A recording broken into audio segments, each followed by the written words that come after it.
Hey guys, welcome to Quinian's Budget Crafts. Let's go ahead and make this barrel real easy. I'm going to assume you have a very basic understanding of Blender, like how to add in objects and stuff, but I'll still tell you what's happening. If you can't see what it is exactly, it'll be showing up in the bottom left down there. So the first thing you're going to want to do is add in a curve. You want a circle, and you're going to want a mesh. That one's going to be a cube. With this circle here, go ahead and scale that up quite a bit. You're going to need it scaled. With the cube, go to edit mode first. Do not scale outside of edit mode, that'll mess things up. Go ahead and scale on the Z and do 5. And then whichever direction you want to here, you can scale that by half. I'm going to be bending things on the X axis, which is the red line. So I want to scale it by half on the Y. Scale Y 0.5. There we go. Go hit Control R to make a little loop cut thingy here right in the middle. And just right click to leave it in the center, and that will help me find out which direction the thing is going to bend. For bending it, go to the modifiers and add in a simple deform. Make sure you click on bend. It's already on X. It's actually bending the wrong way. You don't see that right now, but when you add other things to it later, it will. So we'll go ahead and change the angle to -45 to make it bend the other way. There we go. And then, if you look at this thing here, this is going to be the top of the barrel. The inside lip of that board is way too low, so go ahead and grab this line and this line, which you can't see that I selected, but there you go, and then scale them on the Z until it's not quite such a sharp dip there. All right, go ahead and get out of edit mode. Go ahead and add some more modifiers. Next, we're going to want an array. For the array, you want to have a count of 12, and for the offset, we're going to make that 1.05. Just enough so that they're not touching, but not like really far apart. Then we're going to add in a curve modifier. On the curve, we're going to tell it that the object is that circle we added. And there we go. It's wrapping around like a barrel, kind of. To fix that, if it's not quite lining up, just click on the circle itself, go to the Z orthographic, and scale that down until it fits. It helps to zoom in, and then you can sort of move this until it's about right. Right there, looks good. And now we need to add some better than this weird shape here. So go ahead and go to the barrel, go to edit mode, and then hit Control R. In this section here, just spin the wheel up. Go ahead and right click to make it centered. And we're going to make this 12 as well. Same thing down here. Like that, you can just click twice, type in 12. And then we want 6 of them on the back side here to help it curve the other direction. That way everything's nice and even. Pretty much all the mesh, except for the side, I don't really care about right here, is all nice and even cubes. I can do English, yeah. Alright, so now if you go ahead and leave edit mode, it should look something like this. Looks pretty good, but obviously it's lacking any sort of barrel textures or anything like that. So what we're going to go ahead and do now is hit the apply all button. If you don't have that, you can just click on the arrow and apply each one individually. If you do want the apply all button, you go to edit, go down to preferences, and the menu doesn't show up on my recorder, but it's in the add-on section. And I believe the option you're looking for is interface modifier tools. Anyway, go ahead and apply all those. Now that modifier stack is gone, this is what our thing actually looks like. We're going to go ahead and go overhead, edit this, go ahead and select all of these, and rotate it around a little bit to where it's matching up with that red line or the yellow line, whichever one you're using. Doesn't really matter. Go ahead and hit P and separate by loose parts. Get out of edit mode. Now you can just box select those 6 and the circle that you don't need anymore and delete them. The reason we're deleting those now is because your computer is going to get real mad in a second if you don't. Otherwise, go ahead and regroup these. And then you're going to add another modifier, and this one is the Subdivision Surface. We're going to crank that way up to about 4, maybe 5, depending on how tight you need the mesh to be. You can zoom in to get a good look at it like this. That's probably okay, but my computer can handle a lot, so I'm going to go ahead and push it to 5. If your computer cannot, just leave it at 4. Go ahead and apply that. And then once again, we actually do need to have these separated. So go to edit mode, push P, and separate them by loose parts. Okay, so now that these are all separated, what you're going to do is click on one of them, pick whichever one, doesn't really matter, and go into sculpt mode. I have my sculpt mode bound to the tilde key and object mode bound to 1, so I'm not going to be using this menu. Instead, you'll see keyboard shortcuts down here when I hit that key and that key, just so I can get to them very quickly. So go to sculpt mode and go down to the mask brush, which is one of these. I don't know, I always hit M. Anyway, go to the mask, and then make your thing about whatever size you want your wood grain to be. Don't go too small because that won't print. And then just draw on some cartoony wood grain. If it's showing up really light gray like this, what you're going to want to do is turn the strength up to a full 1, so it's max strength, and then just draw on some cartoon wood grain. You can use a drawing pad, or like right now I'm using the mouse, which is alright. Cartoon grain shows up a lot nicer than realistic grain does, but whatever method you go with, make sure you do extend this all the way to the other side here on the ends. If it's the top of the barrel, you might want to go ahead and drag that in some.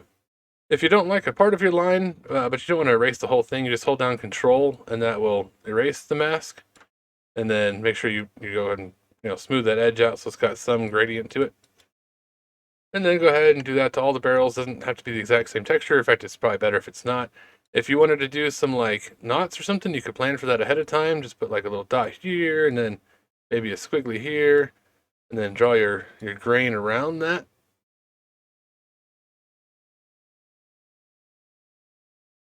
Something kind of like that. However you wanted to do it. Again, don't forget to bring this down the bottom of the thing, and of course across the top. Just do that on all your pieces, and be right back.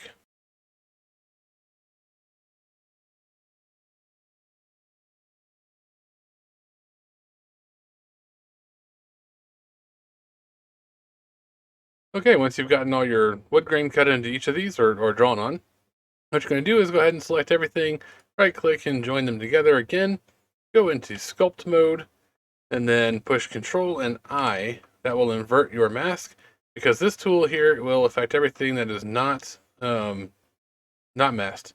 So you want this one here. It's this mesh filter. It's got like the blue thing. It's near the bottom of the deal, and the default thing on it is what you're going to want.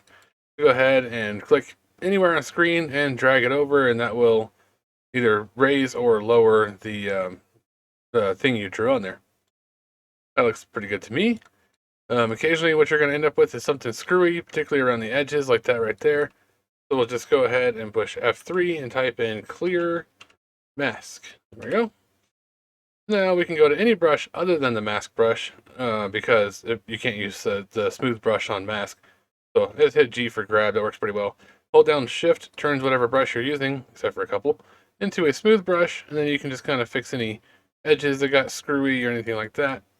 Good thing here is this is a wood texture, so it's organic, so it's supposed to look kind of mushy.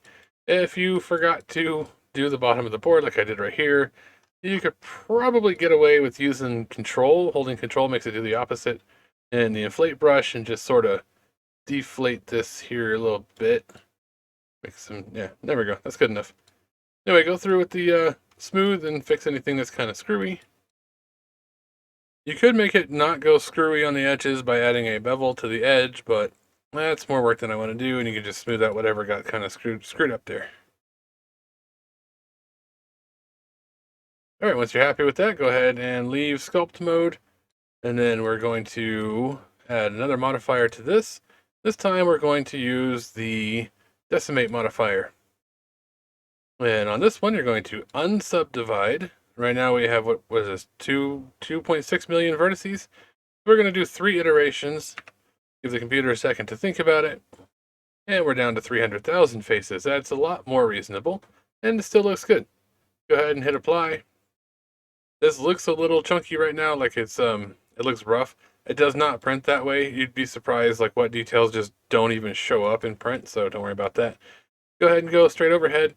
If you have not messed with anything outside of edit mode, then your center point should still be right in the center, just perfect. So Shift D to duplicate, click to confirm, rotate it 180 degrees, and now we have a barrel. Nice and cheater. You don't have to do every single board. I mean, you could if you wanted to, but I don't want to. That's a lot of work. It's not quite a barrel yet, though. It's a whole bunch of panels, and these aren't going to print. If you want your boards wider, when you go into to add the array, just don't use so many. Like I used 12. You could go down to like 8 or something. It just needs to be an even number so you can split it and then duplicate it the way I did. Alright, so if we want to make these one thing, what we're going to need to do is first join both of these together so that they're one object. We're going to go ahead and bring in a UV sphere. Go to orthographic view, scale this thing up, and what we're looking for is the edge of the sphere and the edge of the outside of your mesh here. And then you're going to scale that on the Z until, don't worry about that poking out top like an egg. You scale it on the Z until this portion up here is the same distance between the sphere and the outside of your thing as it is in the sphere and the outside of your thing in the middle. Go ahead and edit your sphere. Go to Faces. You push 3 or you can click up here. Just double click to select that row and delete it. Delete only the faces, not the vertices, or you'll delete too much stuff. Go ahead and use the L to select everything linked on that one, and delete them. We don't need them. You can do faces or vertices there. Go to Edge Select or push 2. Double click that and fill it. I know you probably can't see what I'm clicking on. I know it's there though. It's really hard to see like this too. Is this edge here, the bottom edge of the barrel. And then F to fill. Then what we can do is get out of edit mode using this one and this one. I've got bool tool enabled, so all I got to do is hit shift, control, and plus. There we go. Now that that's merged together, we go to X-ray, we can see that the insides of those boards have disappeared. There's nothing in there. Go to here, you can see this is now one solid object all the way through. You could print it like this if you want to, but that's still ugly, so let's do some more to it. Also, I just realized that I don't like how tall this is in relation to the barrel, so I'm going to undo that merge. Click on this thing and scale it on the Z just a hair, just so I have some room between this thing and the top of the barrel. Let's go ahead and orthographic, make sure that's still good, and go ahead and merge that. That way I can put a barrel lid and bottom on it, and it'll look pretty good.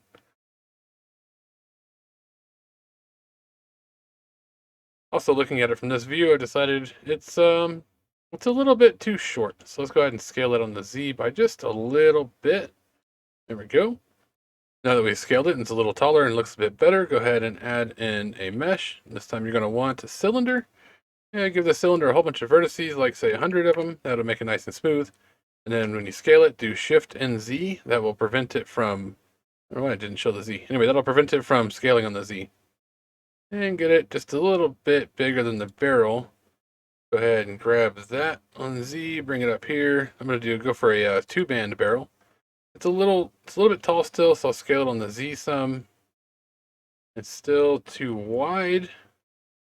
And then we're going to go to edit mode. We want faces. We're going to grab this top face here and scale it in just a little bit, just so that the top one's distance between the edge of the top and the edge of the barrel is the same as the bottom ones.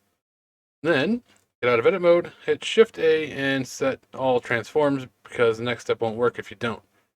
Grabbing the top face and the bottom face, Control B to bevel, and we'll just bring in just a little bit of a bevel, not a whole lot, just enough that it doesn't have a sharp edge.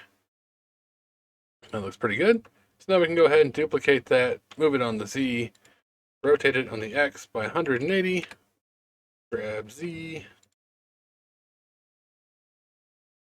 and get it, pretty close to the same. It doesn't have to be perfect, just close. A good indicator of where it is in relation to the other one is the amount of space between this insert thingy and the banding. So like this one's a little too low. I still have no idea why the thing never says when I push Z, at least not when I push it after a thing. But anyway, I moved it on the Z axis. Okay, now that it's looking kind of like a barrel, it still needs a lid and a bottom, because that looks kind of strange. So go ahead and add in a cube, and we'll go orthographic here in edit mode. I'll grab X, there we go. Scale it on the Y by about 3, it's probably about all we need.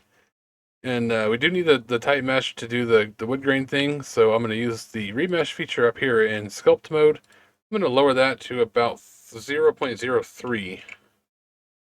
Oops, fat fingered that one.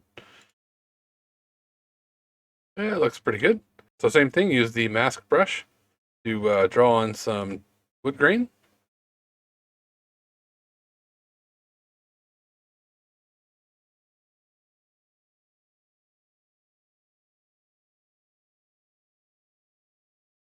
And then go ahead and get out of sculpt mode, just duplicate this thing, bring it over, go back into sculpt mode, clear the mask. That way you can do a different one without having to worry too much about what was on there before.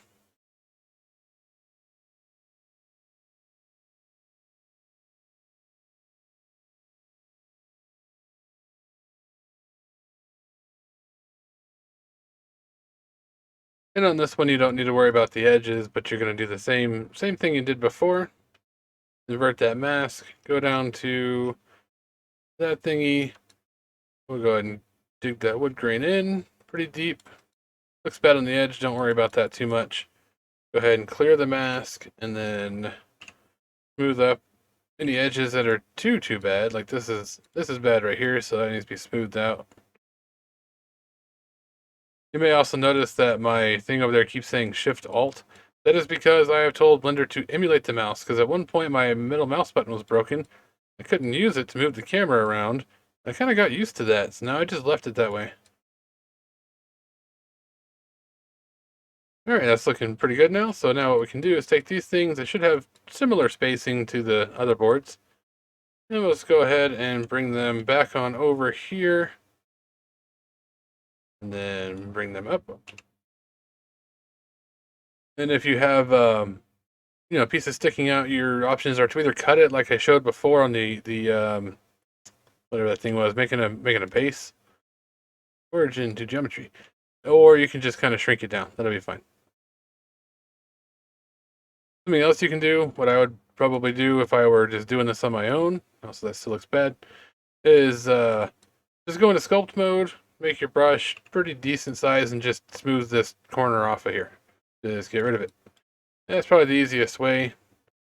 Also, I'm lazy. I don't feel like doing anything super technical. There we go. There's your barrel lid, and you can just duplicate that, move it on the Z, rotate it 180 on whatever axis you like other than Z.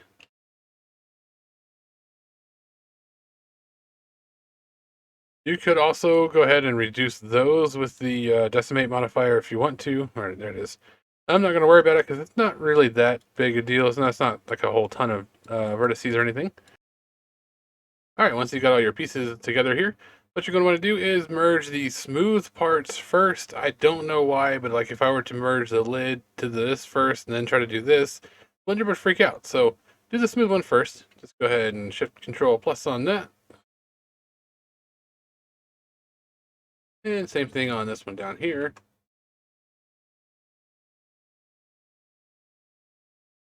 And if you look through it, you'll see that it's not got the boards under the rings anymore.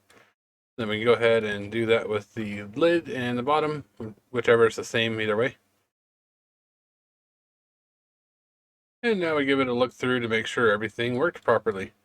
Seems like it did. If you go inside here, you can see all the little ridges where the gaps and stuff are. At this point, it should be good to go. I will go ahead and go into edit mode and do my typical cleanup things just because I've got these all on hotkeys. But yeah, I want to delete any loose stuff, including faces. There shouldn't be any, but just in case, select all again, clean up degenerative dissolve, get sort of anything that's like got 0 area, 120 vertices, a bunch of other stuff. And I'll actually go ahead and hit the dissolve a few times until it says 0 on the bottom. There we go. All the normals look fine, so I don't need to mess with those. And then we can go ahead and scale this thing. So for scaling, I like to use Sir Scalesby. You can't see my thing, but yeah, I'll bring that in. I'll provide a link to Sir Scalesby in the description too. Okay, so I've imported 4 Sir Scalesby models. This little guy down here is 25 mil, and this one's 32. So you want the barrel to fit somewhere between them. Go ahead and bring this up to here, and then we'll scale that up until it's about the right size for all of them. For the guy on the far left here, the big 32, it's about right. For the little tiny dude, I don't know who prints that small.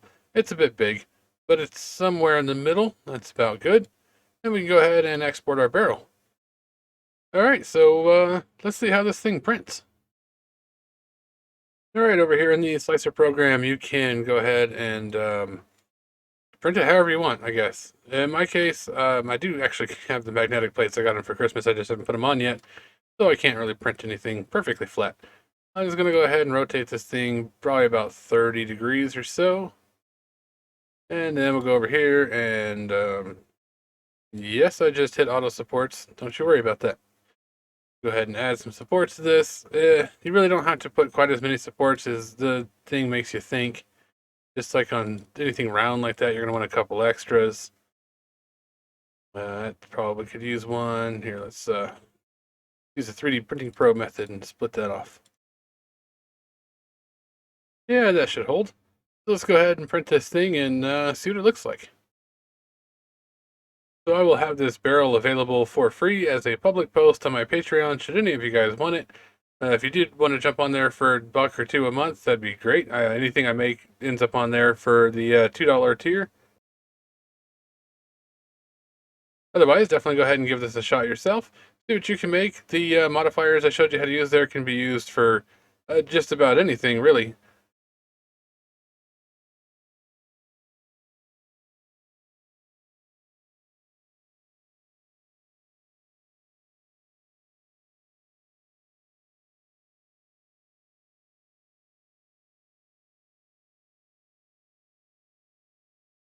Of course, as always, don't forget to like, share, comment, subscribe, and I'll catch you on the next one.